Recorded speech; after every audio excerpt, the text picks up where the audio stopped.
Your life if you invested in yourself. You are 24 years old, and one day you realize something that makes your stomach drop. You have spent more money escaping your life than improving it. Not all at once, quietly. Food deliveries when you were too tired to cook. Subscriptions you barely used. Clothes you bought because you were bored. Random purchases at 2 in the morning. Cheap dopamine disguised as self-care. And none of it ruined your life individually. That is the dangerous part. Bad financial decisions rarely look catastrophic while they are happening. They look normal, reasonable, small enough to ignore. You open your banking app one night and start scrolling through the last few months. Coffee delivery, streaming service, new headphones, another subscription, another meal, another weekend, another purchase you barely remember making, and suddenly you notice something uncomfortable. You have been spending money almost entirely on making the present moment easier to tolerate. Not the future, the present. That realization stays in your head longer than it should. Because deep down, you understand something else. You are not actually building a life. You are maintaining distractions. And for the first time in a long time, you start wondering what your life would look like if even a fraction of that energy had gone somewhere that actually compounded, not into appearances, into yourself. That question becomes impossible to ignore because you begin noticing the difference between people who consume constantly and people who slowly transform their lives over time. The difference is not talent, it is direction.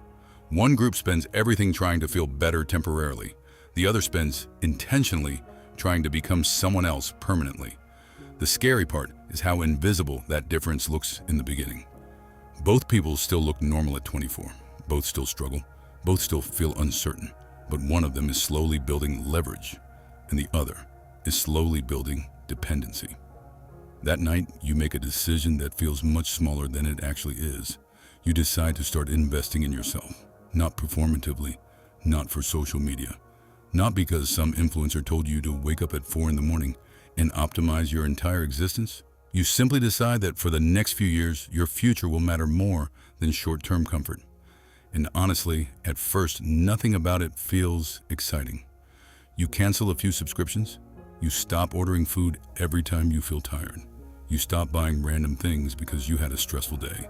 You start redirecting that money, a course, books, better food, a gym membership, software that helps you build something, a camera, a microphone, time.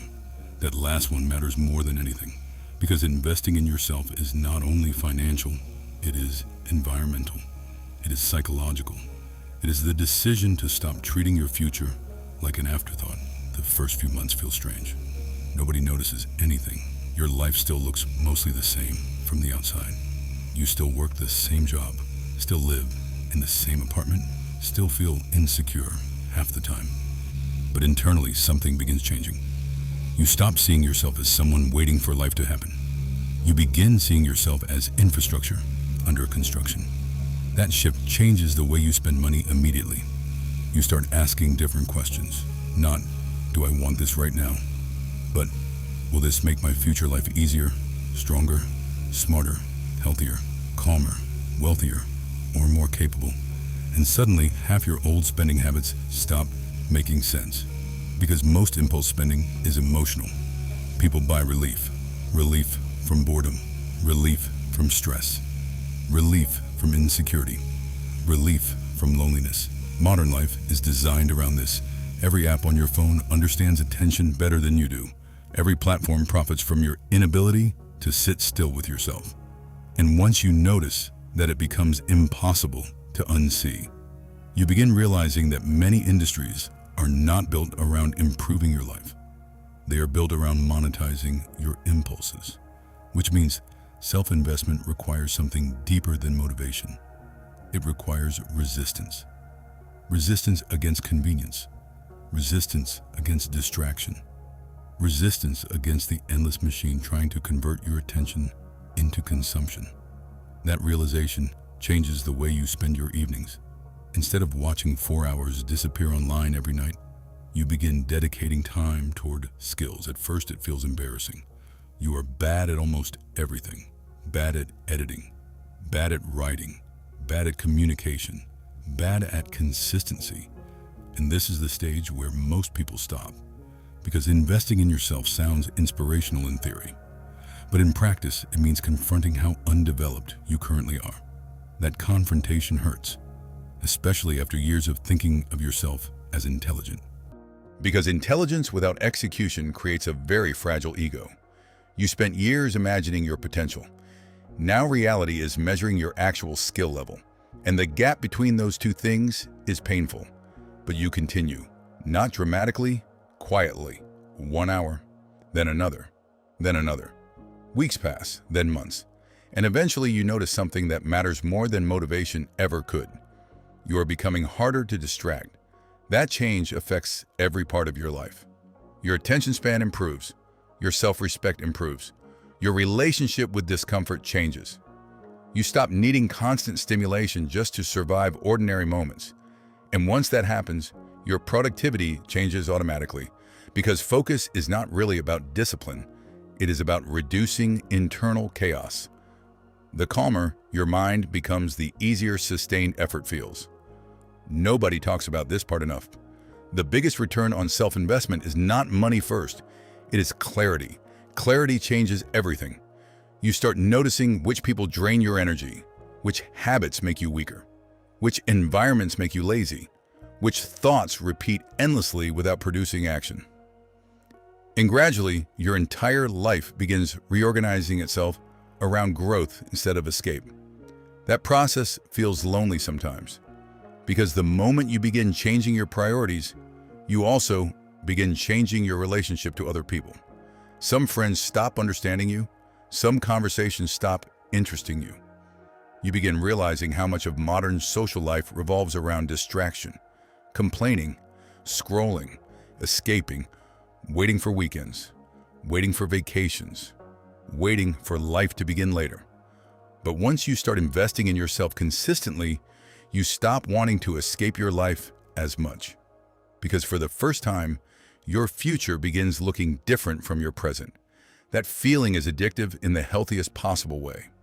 Progress creates energy, even small progress, especially small progress. One day you'd notice you can speak more confidently. A few months later, you'd notice your body looks different. Later, your income starts changing. Then your standards change. Then your opportunities change.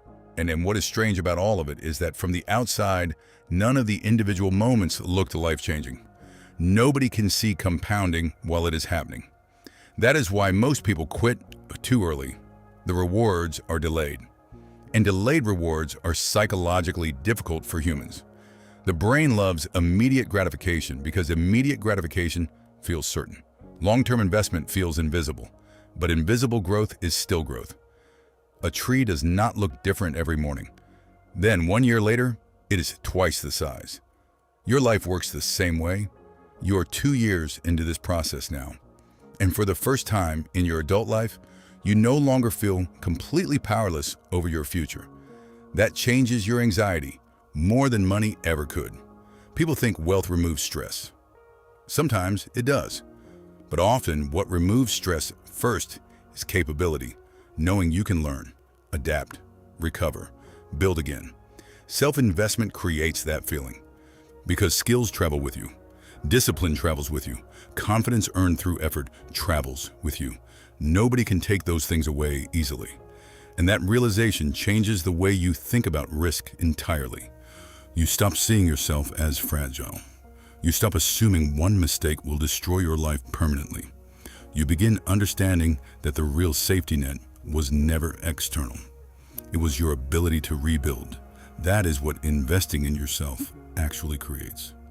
Leverage, internal leverage, the ability to generate value repeatedly across decades. Most people underestimate how powerful that becomes over time. At 24, learning a skill feels small. At 34, that same skill might completely change your income. At 44, it might change your entire family. Compounding exists outside money too.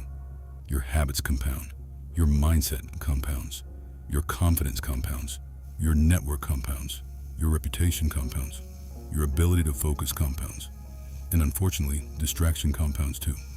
So does avoidance, so does procrastination, so does passive living. Every year either strengthens your future or weakens it.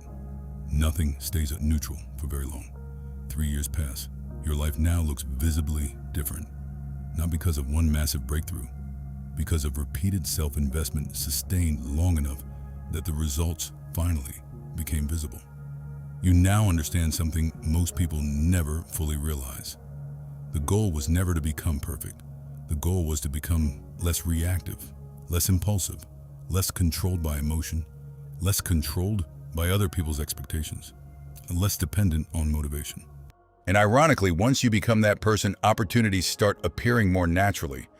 People trust focused individuals. People notice consistency.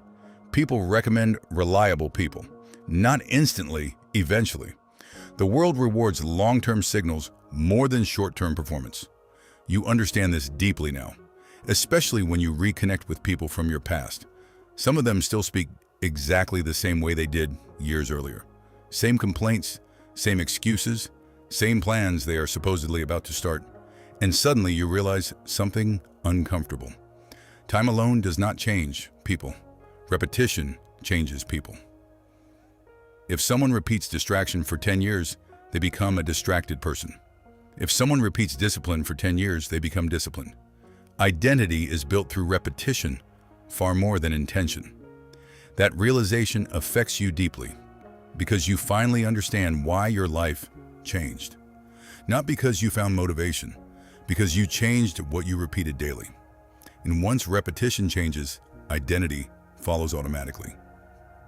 5 years pass. You are now the kind of person younger you would have admired.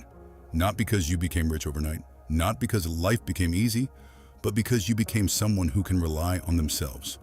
Someone who finishes things, someone who builds instead of only consuming. Someone who acts before feeling fully ready. That transformation changes your entire relationship with the future. You stop fearing time as much, because now time feels like an ally. Every additional year invested wisely strengthens your position further. That is the opposite of how most people experience aging. Most people fear the future because they are not building toward it. You no longer feel that same panic, not completely, because you finally understand something most 24-year-olds cannot fully see yet. The quality of your future life is hidden inside your daily behavior long before the results become visible.